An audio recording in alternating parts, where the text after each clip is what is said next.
Doucement, doucement, doucement, doucement, doucement. Alors la JPS départementale traverse l'autoroute pour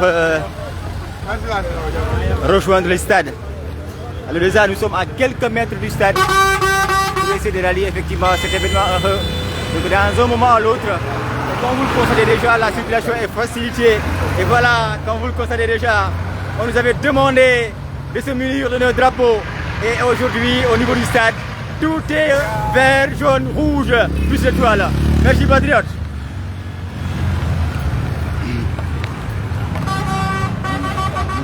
Tout est jaune, vert, rouge, plus l'étoile. Tout est jaune, vert, rouge, plus l'étoile. Le stade va vibrer aujourd'hui. Le stade va vibrer.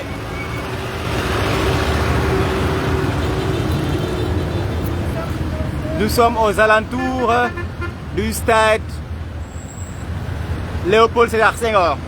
Donc dans un moment à l'autre, et comme vous le constatez déjà, les patriotes sont munis de leur drapeau, le vert, jaune, rouge, qui flotte partout dans les mains.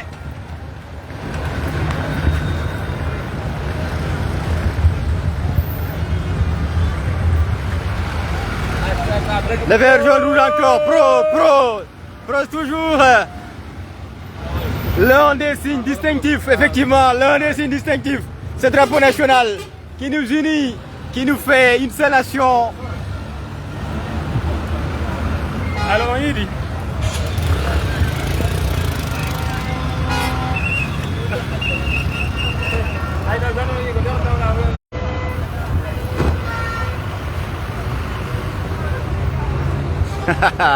Ça c'est léger. Wasarayowa.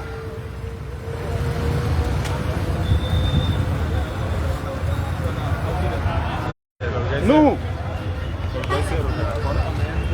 regardez de l'autre côté, qu'est-ce que nous voyons? C'est déjà un monde fou, une foule extraordinaire, un monde inédit.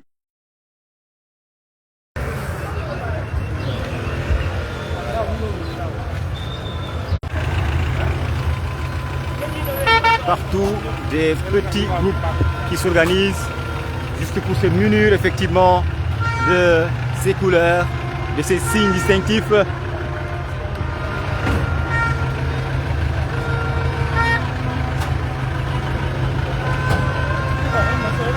Bon, ñëw leen ñu dem.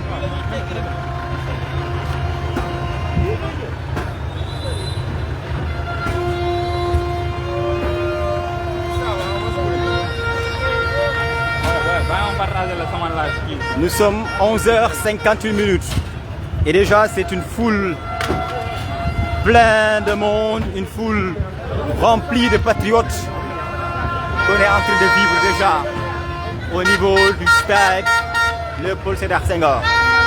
Alors vous ouvrez effectivement cet événement avec la JPS départementale de Kolda. Oui, c'est tout à fait normal. C'est lui qui l'a appelé.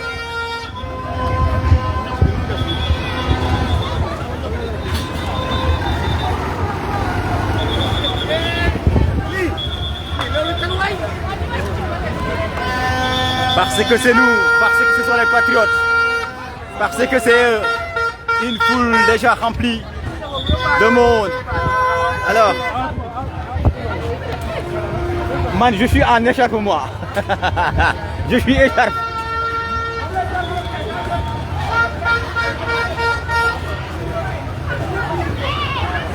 Rempli.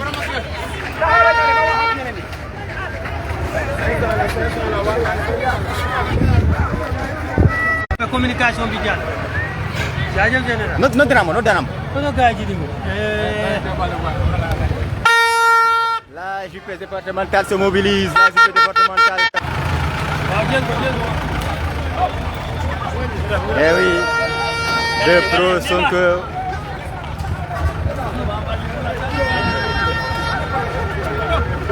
EG, no danam.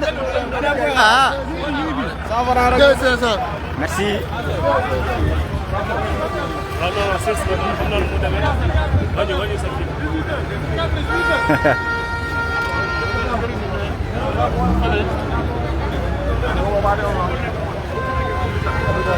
Ces gens-là, qu'est-ce qu'ils veulent?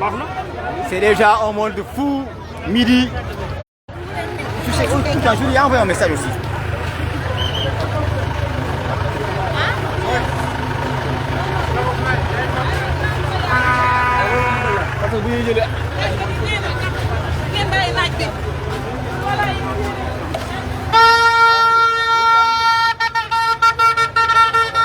Ces gens-là, qu'est-ce qu'ils veulent? Ils veulent pas que nous entrons ou bien quoi?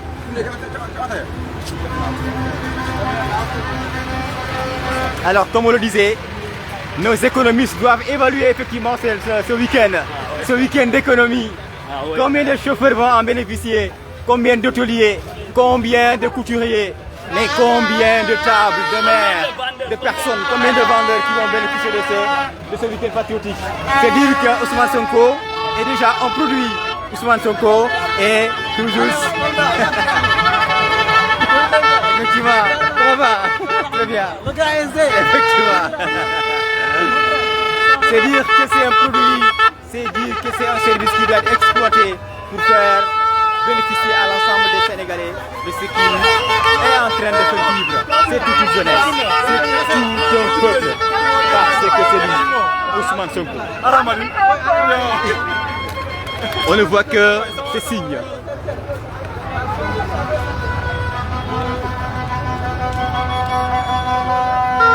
Anigaï, comment va?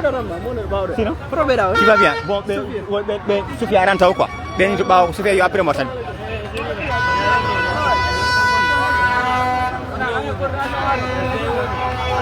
Voilà. Ils font partie de l'équipe, quoi. C'est aussi des retrouvailles, hein, c'est aussi des retrouvailles.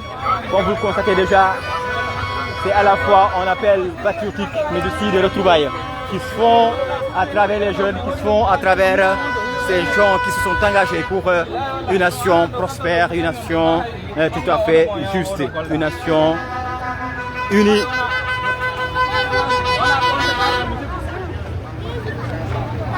Regardez, difficile de passer déjà, midi, mais très difficile de passer. Toutes les régions, toutes les localités du Sénégal. Ouais, c'est ça, c'est ça. C'est ça.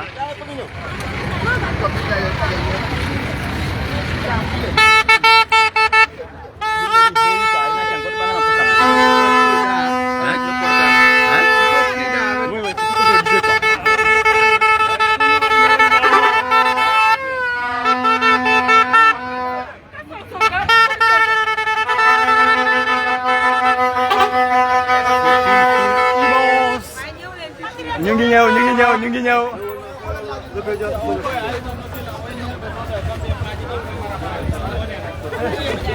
Diallo, attendez, il faut me soulever, hein.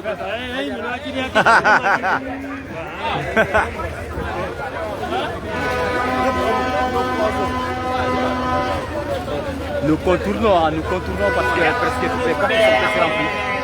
Donc c'est pour juste essayer.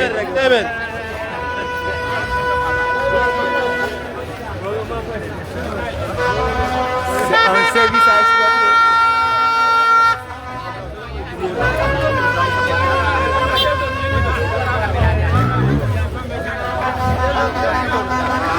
Alors comme je vous le disais déjà, nous sommes à midi, mais ce que nous constatons c'est effectivement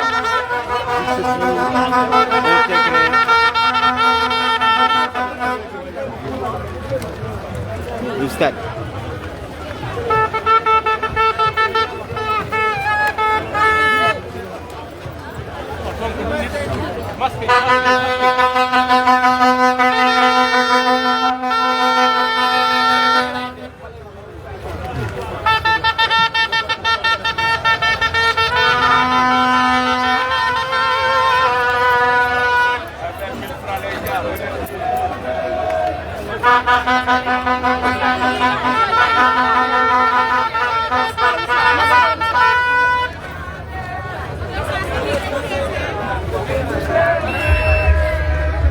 Regardez cette ambiance qui se passe, que nous vivons actuellement au niveau de l'esplanade.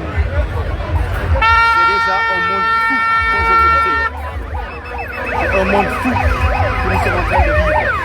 Déjà à midi, c'est plein, cette esplanade. on ne pourrait attendre mieux.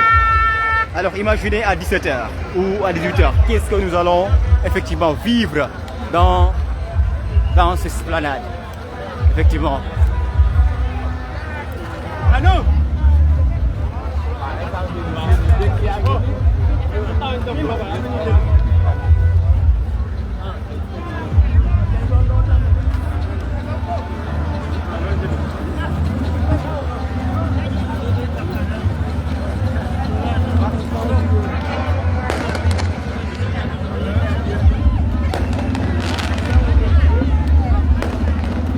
Ça bouge, vous entendez?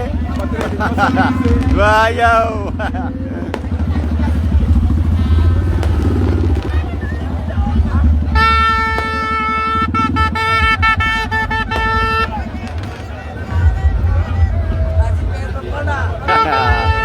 Elle ne rate rien de ces genres d'événements.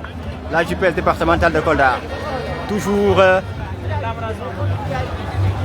au service de ce projet qui intéresse tout le monde, qui intéresse tout un peuple, toute une nation. Et c'est aujourd'hui encore qu'on va comprendre effectivement que c'est un appel tout à fait patriotique. C'est un appel pour toute une jeunesse engagée à faire de ce projet l'ultime pour sauver ce pays, pour sortir de ce pays dans des ténèbres. Cet appel est juste une preuve, encore une fois, de ce que cet homme dispose comme espoir, de ce que cet homme aujourd'hui voudrait faire de l'Afrique.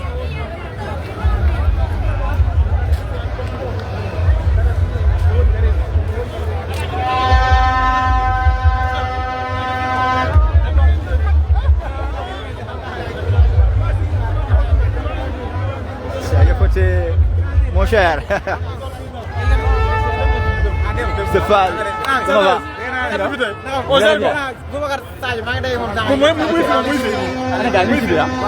Très bien, d'accord.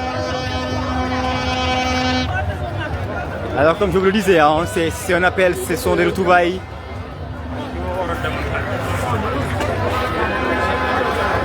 Vous vivrez cet événement en direct au niveau de la GPS départementale de Kolda. Soyez connectés.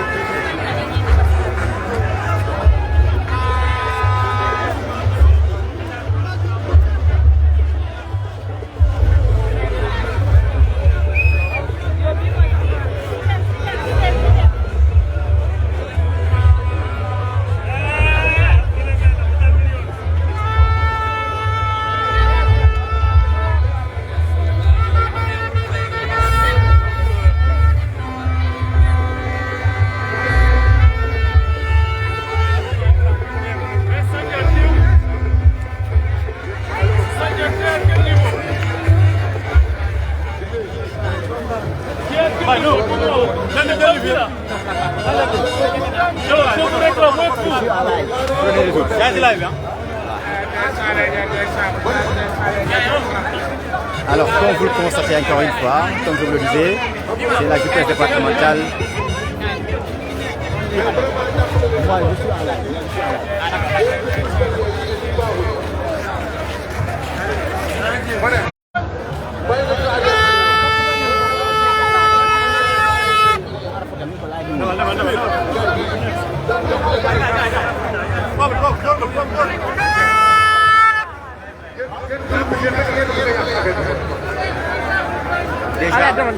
Déjà, on est environ midi 3 minutes.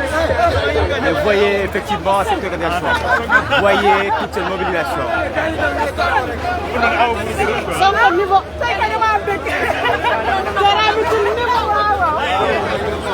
Vous comprendrez effectivement pourquoi il ne veut pas d'un méga, il ne veut pas d'un giga, mais c'est tout à fait un terre 10 à la puissance 12.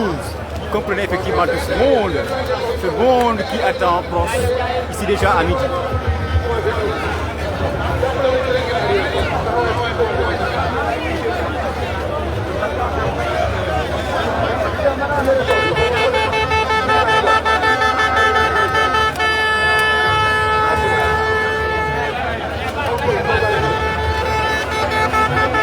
Vous voulez avoir un projet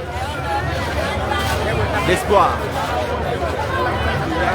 Vous voulez comprendre effectivement pourquoi Bros est un espoir.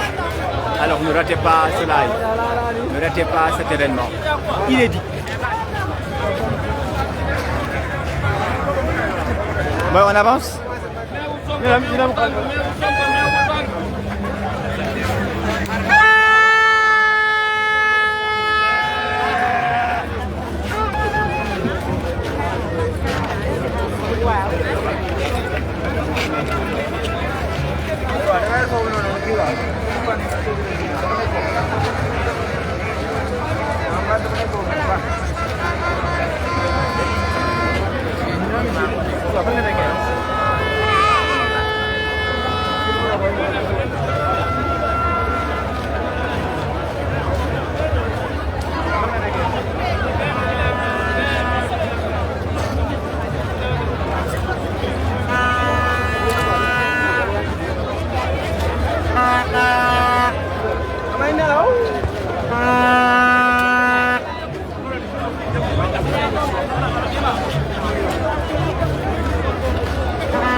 Tu vérifies le portable avec.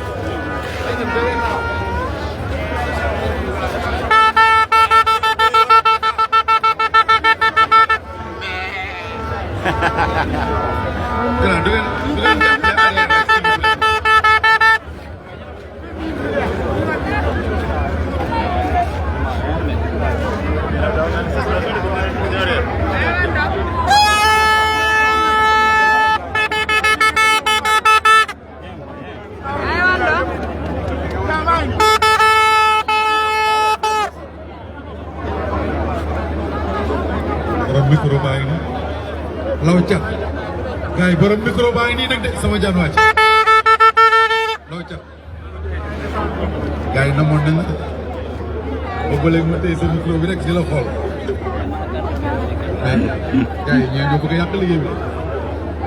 Alors, je vais devoir vous quitter un instant. Un instant, dans un moment à l'autre. Comme ça, on va se reprendre une fois que les discours pourront effectivement redémarrer. Sénégal, est-ce que ça va?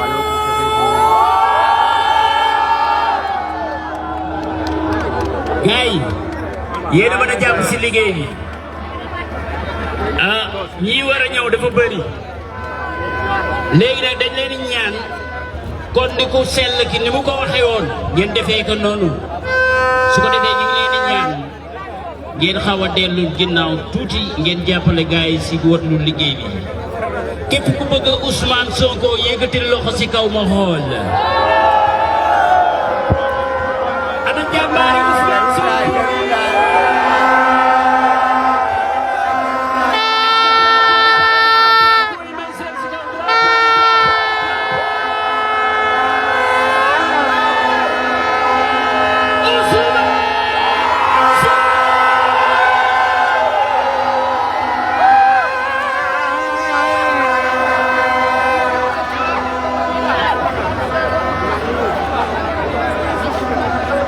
Papis, love chat.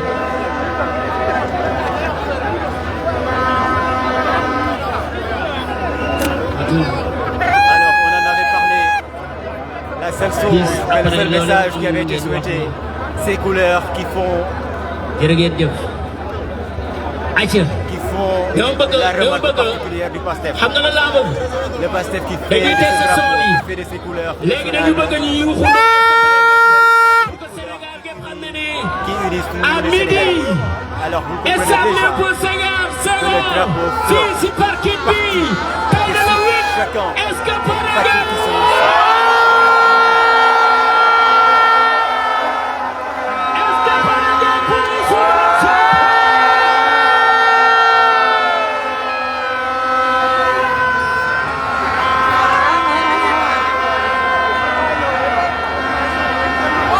Yes. Nous sommes patriotes. Le drapeau est notre symbole. Nous abandonnerons toutes les couleurs uniquement faire de ce drapeau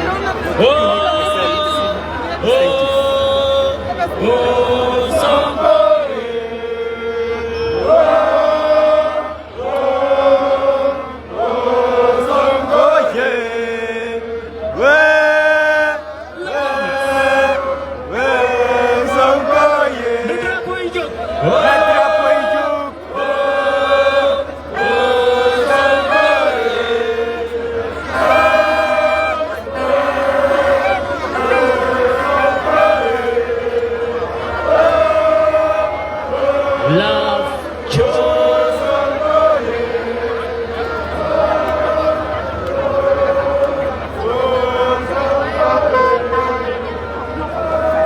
Loxo yi ci kaw. Xanaa danga. Loxo yi ci kaw. Loxo yi ci kaw. Xanaa danga. Loxo yi ci kaw. Xanaa danga. Loxo yi ci kaw. Xanaa danga. Loxo yi ci kaw. Xanaa danga. Loxo yi ci kaw. Xanaa danga. Loxo yi ci kaw. Xanaa danga. Loxo yi ci kaw. Xanaa danga. Ousmane Sonko.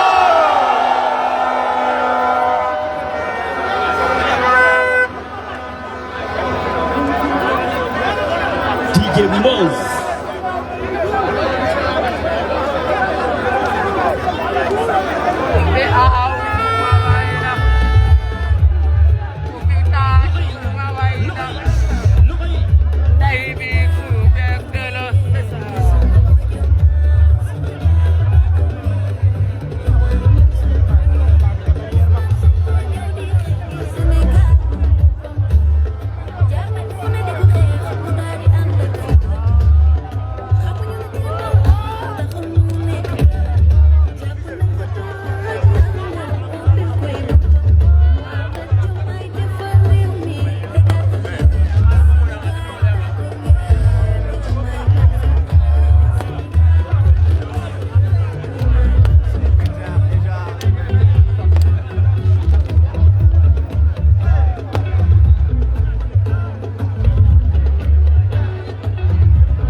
libération pour essayer effectivement de se divertir en attendant ce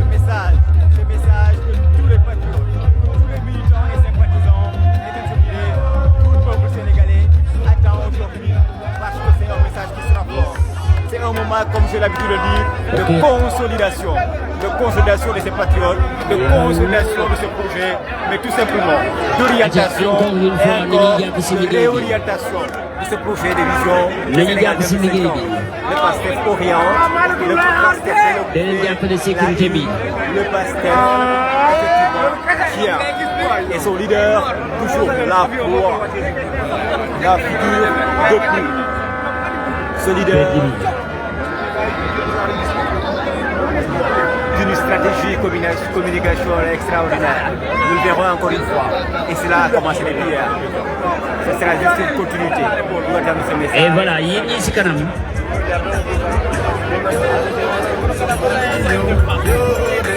Voilà, merci Papis.